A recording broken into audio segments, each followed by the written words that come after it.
Hi guys! For today's video, magluto tayo ng pansit bihon dahil Christmas party namin dito sa condo. Ayan, pakita ko sa inyo kung paano magluto.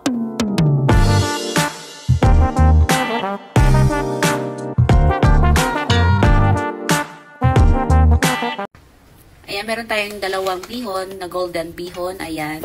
So, ibabad muna natin siya ng water para mabilis maluto mamaya. Ayan. Lagay na lang natin dyan at dagdagan pa natin ng water kasi kulang yung water. Ito kasi mabilis lang maluto kaya binabad ko na siya. Ayan. Dahil nagpo-problema ako kung paano ko lutuin kasi wala akong malaking kawali. Ayan, okay na yan. Babad ko muna at lutuin natin yung vegetable. Ayan, naglagay ako ng oil and then maraming sibuyas. Ayan, igisa lang muna natin yan. Ayan, medyo mag-golden brown. Pero hindi naman ito kami brown na brown. Yung sakto lang. Ayan, pwede na natin ilagay yung garlic. Ayan, natin ko yung garlic para sa bihon naman yung kalahati niya. Ayan, halo natin. Ayan, okay na yan. So, ilagay na natin yung tawag doon sa yung chicken. Ayan. So, i-boil ko kanina yung chicken para malambot na yan. Ayan, para masarap din naman yung ating pancit bihon para perfect na perfect. Ayan. So, ilagay na natin yung mga vegetable niya. Ayan. Check na lang kung ano yung mga nilagay ko. Pero alam ko naman pamilya sa inyo yung mga ihalo kong vegetable. Ayan. Halo-haloin lang natin. Ayan. So, kinakailangan gagamit tayo ng dalawang sandok. Ayan. Para expert tayo naman. O, diba? Ayan. Halo-halo pa more. Ayan. Mikos-mikos natin yung pancit. So, ang sabi ko sa kanila, ako na lang magluluto kasi wala sila. O, di nag-present ako magluto ng pancit bihon. Pero syempre, alam niyo naman, natatakot ako magpakain kasi syempre, baka sa nila hindi masarap. Nakakaya kasi may mga ibang lahi din. Christmas party namin mga helper dito sa condo. So, nag-mix ang Pilipino at saka Indonesia. Ayan. Ewan ko lang kung meron siyang Myanmar na mix, pero parang pagkalang po Indonesia lang. Ayan. So, meron tayong magic syrup. Ayan. Ayan. Lagyan natin ng konti lang. At maglagay tayo ng oyster sauce para masarap yung vegetable niya. O, diba? Ang sarap ko yayo pag ganyan. Kahit ganyan na lang yung ulamig ko. Okay na. Okay na. Kontento na ko yan. Ayan. So, haluin muna natin. Ayan. Gagamit tayo ng dalawang sandok ulit. Dahil naghirap paglutong late ng aking kawali. Ay, ewan ko na kung paano ko lutuin talaga to. Ayan. Gagamit muna ako ng isa para alam nyo na baka matapon pa yung ating vegetable. Ayan, medyo nagpo-problema talaga ako magluto kasi nag-present ako magluto tapos ngayon ang late na natin. Bahala na Senday. Ayan, halo-haloin lang natin. Ayan. So, lutuin lang natin siya ng half cook. Ayan. Maglagay na tayo ng toyo. Ayan, 3 tablespoon ang nilagay kasi dami yung vegetable. Hindi naman siya maalat. And then, mag-add tayo ng black pepper. Ayan, para masarap naman yung ating vegetable. Ayan, kahit din yun na lang yung masarap na siya guys. Ayan, haluin lang natin mabuti. Ayan. Okay naman na siguro itong pagluluto na to kasi mimix pa natin mamaya sa pancit bihon. O diba? Ang sarap ng pancit natin talagang pancit ng Pilipino na to. O diba? Ang sarap. O yan.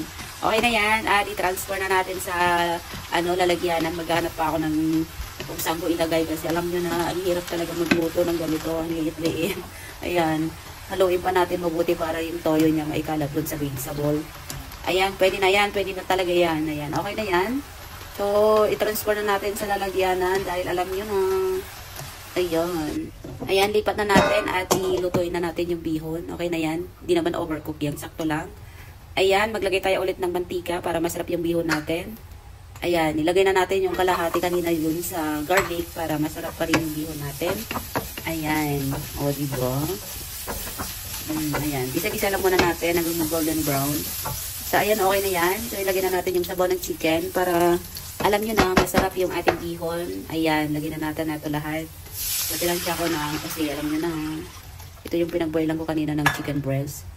Ayan, so nagdagdag din ako ng chicken stock kanina para masarap. Ayan, lagyan na natin ng pampalasa. Ayan, maglagay tayo ng black pepper ulit. And then toyo, tansyahin yung toyo na kasi 1 kilo.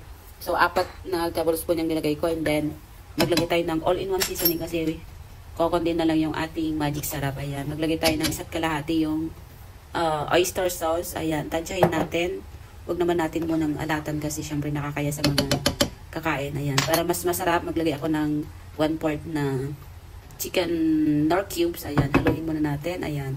Kumulo na. So, ilagay na natin dahan-dahan yung bihon. Pero hindi ko alam kung kasya ba dito kasi ang dami. Ayan. So, hindi ko na nilagay lahat yung bihon. Kasi, alam nyo na, talagang hindi kasya talaga dito sa kawali ko. So, nag-iwan ako ng 2 piraso. So, lutuin ko na lang next day na lang. Ayan. Haluin lang natin mabuti. Pero, mag-a-add pa tayo mamaya ng toyo kasi kulang yung toyo. So, gusto ko kasi dahan-dahan lang pag maglagay tayo. Ayan. Haluin natin mabuti. Ayan. Ito yung mahirap kasi wala akong malaking kawali. Pero, pagkasyain ko na lang. Kasi mabilis lang naman maluto to. Kasi, naibabad na siya ng water. Ayan. So, gagamit tayo talaga ng 2 panghalo. Ayan. So, mahirapan talaga ako. So, gamit muna ako ng isa para, alam nyo na, ang hirap talaga. Ang liit-liit. Pero, okay na yan. Didiskartihan na lang ni Anday. Ayan. Pwede na ako magbenta ng pansit. Pwede na ako magbenta talaga dito kasi mga iba kasi wala silang mga pagkain. O, diba? Napapansin ko kasi sa baba. Laging nauubos yung mga... Ayan. Haluin natin. Ayan. Mukhang masarap na yung ating pansit. Pero kinakabahan ako magpakain sa mga kaibigan ko. Pero masarap naman yung sabaw niya, guys. Kasi may chicken na. Ayan. Tikman ko na siya ulit kasi... Alam nyo na, kinakabahan talaga ako. Pero okay na yan. Kasi pag, kasi may mga okasyon, gano'n, syempre. Ayan, mag-add na tayo ng 2 tablespoon ng dark sauce. Ayan, hindi na dato puti yung nilagay ko kasi hindi siya nagkukulay yung pansit natin. Ayan. So, ginamit ko yung, ng Chinese. Pero, hindi naman maalat yun kahit madami akong ilagay. So, gusto ko kasi may kulay yung pansit natin. Ayan. Para masarap tignan, o, diba? Ayan. So, malapit na maluto, guys. Umuusok-usok na. So, pero ang sakit ng aking braso. Pero, okay lang yan kasi may enjoy naman mamayang gabi, o, diba? So, halo pa more. Ayan. Malapit-lapit na ang katotohanan. So, may water pa siya.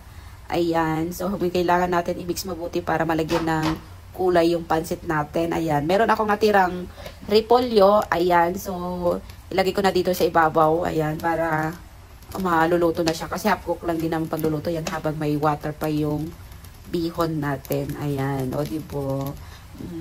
Sarap-sarap ng bihon namin. Parang feel ko nasa Pilipinas na talaga ako kasi ang aking niluluto.